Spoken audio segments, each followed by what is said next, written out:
Bienvenidos a la clase de estética para el tercero medio E.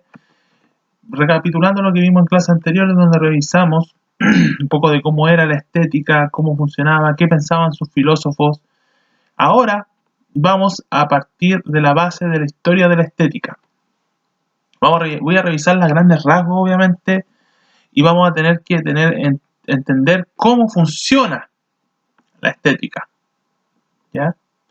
Cómo la historia de la estética o del arte en sí ha cambiado referente a varias cosas que vamos a ver próximamente. Explicar fenómenos que han influido en la historia de la estética, como las creencias religiosas, los cambios tecnológicos, los procesos históricos, entre otros.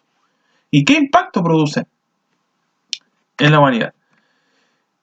Recordemos que la filosofía ha evolucionado en su larga historia por diferentes factores. Recordemos que la filosofía no siempre se trata del razonar, sino que también tiene otras cosas y otros ámbitos que la van conteniendo o la van configurando, ¿ya? La estética también. Recordemos la estética, ¿ya? Simple para recordar, porque igual hace tiempo que no hablamos de esto. La estética es una rama de la filosofía que se encarga de estudiar la manera como el razonamiento del ser humano interpreta los estímulos sensoriales que recibe del mundo circunstante. Se podría decir así, como la lógica estudia el conocimiento racional, que la estética es la ciencia que estudia el conocimiento sensible. Filosofía racional lógico, estética conocimiento sensible. Recuerden la frase sensibilidad, ¿ya? En esta clase vamos a hablar un poquito de la historia del arte, más que nada. Ese va a ser el enfoque, y por eso estoy iniciando con esta pequeña retroalimentación, explicando que la filosofía, al ser una rama que ha tenido evolución, la estética también, y por lo tanto tenemos que tener claro que la sensibilidad o los conceptos de belleza cambian según la época. El arte en sí, vamos a hablar solamente del arte, la estética está por ahí. El arte está por sobre todo y tiene que ver con la imaginación o la creatividad. Tiene que ver con la expresión, cómo expresamos una idea, que no la podemos expresar con palabras, ojo, o con una palabra convencional. Recuerden que el arte también está en las palabras. También está en la estética, recuerden la estética, la sensibilidad. De esta manera, todas estas tres formas tenemos que dividirlas en una cual se llama las palabras, las formas, los colores y los sonidos. 4 elementos, 4 formas, valga la redundancia, que nos van a permitir desarrollar el arte. De esta misma manera, también tenemos la arquitectura. Es un arte, porque el arte es una expresión, y la expresión de hacer una casa, de hacer una edificación, teniendo en cuenta diferentes puntos, poniendo incluso un sueño, porque nosotros soñamos con una casa, con un tipo de casa. Por lo tanto, si la casa se realiza como nosotros queremos, vamos a ser felices y vamos a acercarnos a la idea de la perfección. Una escultura, eso ya lo hablamos, es la misma cosa que una pintura, pero en tercera dimensión. Por lo tanto, buscar la perfección nos va a dar la idea de la evolución de este lugar. Lo mismo que hablé con el tema de la mujer y la belleza. La mujer antiguamente, en la época prehistórica, era más gordita, más rellena, por lo tanto eso demostraba en la belleza que nosotros veíamos de las esculturas. La pintura.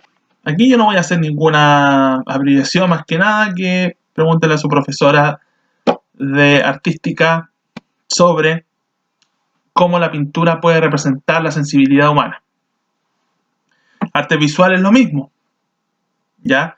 Expresar por medio de gráficos e imágenes. Todo es representar una expresión que viene desde lo más interior del ser humano. El arte ha tenido una evolución histórica perpetrada por los contextos de cada año y cada época, para tenerlo claro.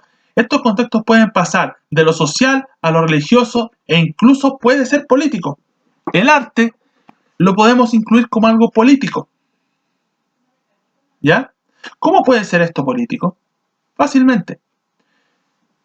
Lo político evoluciona y nos genera una idea de un héroe o de un enemigo que nosotros debemos representar de alguna forma. Entonces, la política influye en el arte. ¿Por qué? Porque ellos se ven representados ahí. Y ahí entraría una idea que hablamos poco, pero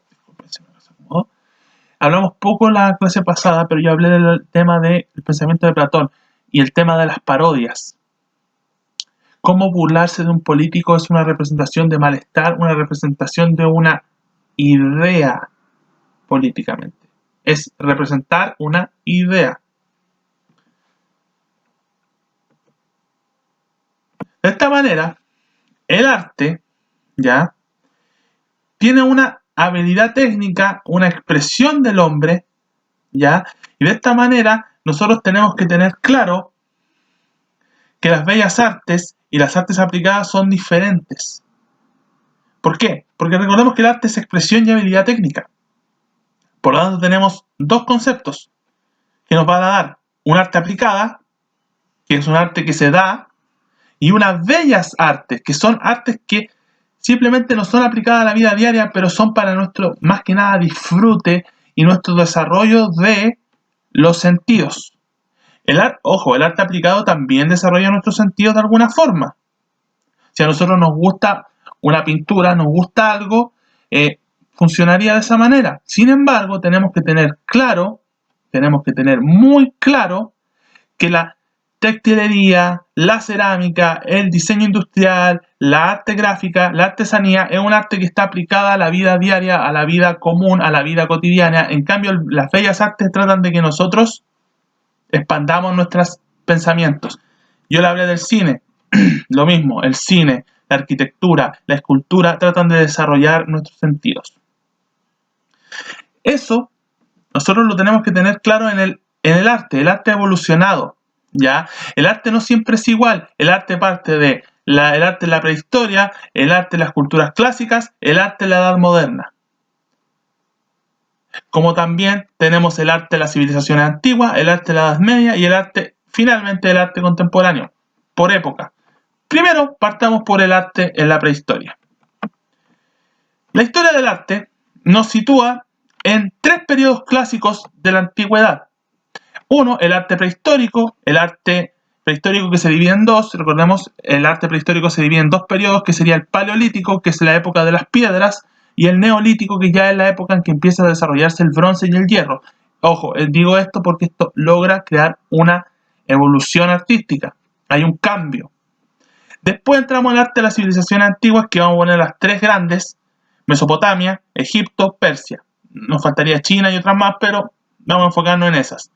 Después tenemos el arte en las culturas clásicas, Grecia y Roma. Recordemos que ese arte desapareció un tiempo y volvió a aparecer. También tenemos el arte en la época medieval, que aunque uno diga, oye, el arte de la época medieval no era muy hermosa, muy bonita, pero el arte paleocristiano, el arte bizantino, el arte islámico, el arte romántico, el arte gótico, el arte basado en la religión, tuvo una evolución muy grande. No solamente lo podemos ver en pinturas, también se ve en las edificaciones y los tipos de iglesia, ¿ya? Luego, en la Edad Moderna existe el Renacimiento, el Manierismo, el Barroco, el Neoclásico, que son movimientos que tienen ciertas diferencias que las vamos a revisar hoy día. Y en la Edad Contemporánea obviamente tenemos el Romanticismo, que lo vimos una vez, el Realismo, que cuando vimos las pinturas esas que eran pintadas muy bien, el Impresionismo, impresionar momentos, el Simbolismo, pinturas que al parecer no tenían nada que ver con lo que estaban pintando, pero significaban algo, teníamos que sacar un significado. Y las pinturas del siglo XX, que ya ahí tenemos pinturas que para algunos no pueden ser arte, para otros no pueden ser arte, para otros pueden ser cualquier cosa. Y eso es más que nada análisis de alguien que sabe mucho de arte. Como le dirá el profesor, no es un experto pulcro en arte para cuestionar o criticar una obra. Partamos con el arte en la prehistoria, ¿ya? El arte en la prehistoria.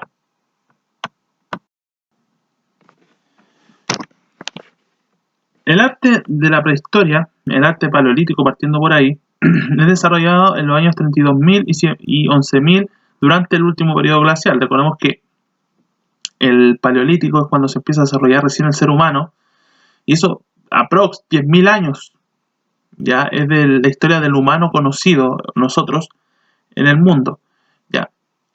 Pero obviamente estas culturas desarrollaban arte, ya, en representación de figuras de animales y humanas y en composiciones abstractas y simbólicas. ¿Qué quiere decir esto?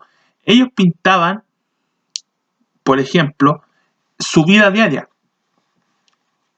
pero no la pintaban con un fondo de arte como nosotros lo conocemos actualmente, sino que ellos lo pintaban de una forma de, por ejemplo, decían, colocaban ahí, aquí ya no hay comida, y desarrollaban una especie de simbología, ¿ya?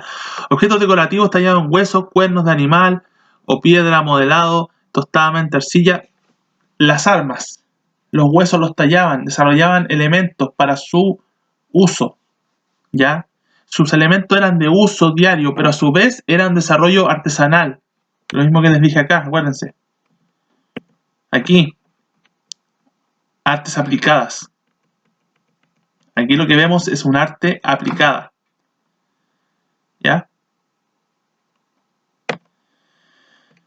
Acá en el arte neolítico, siguiendo con la prehistoria, aquí lo extendemos ya del año 7000 al año 2000, que es cuando ya empiezan a aparecer las civilizaciones. Comenzó unido a una vida seminómada, pero obviamente cuando se hicieron nómades por el tema de la agricultura, aquí ya empezó un arte, aparte de aplicado, desarrollado.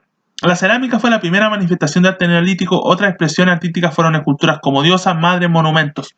Los cultos religiosos en esta época, que acá no estaban tan marcados, hicieron que ellos desarrollaran elementos que son de un modo arte no aplicado, sino que un arte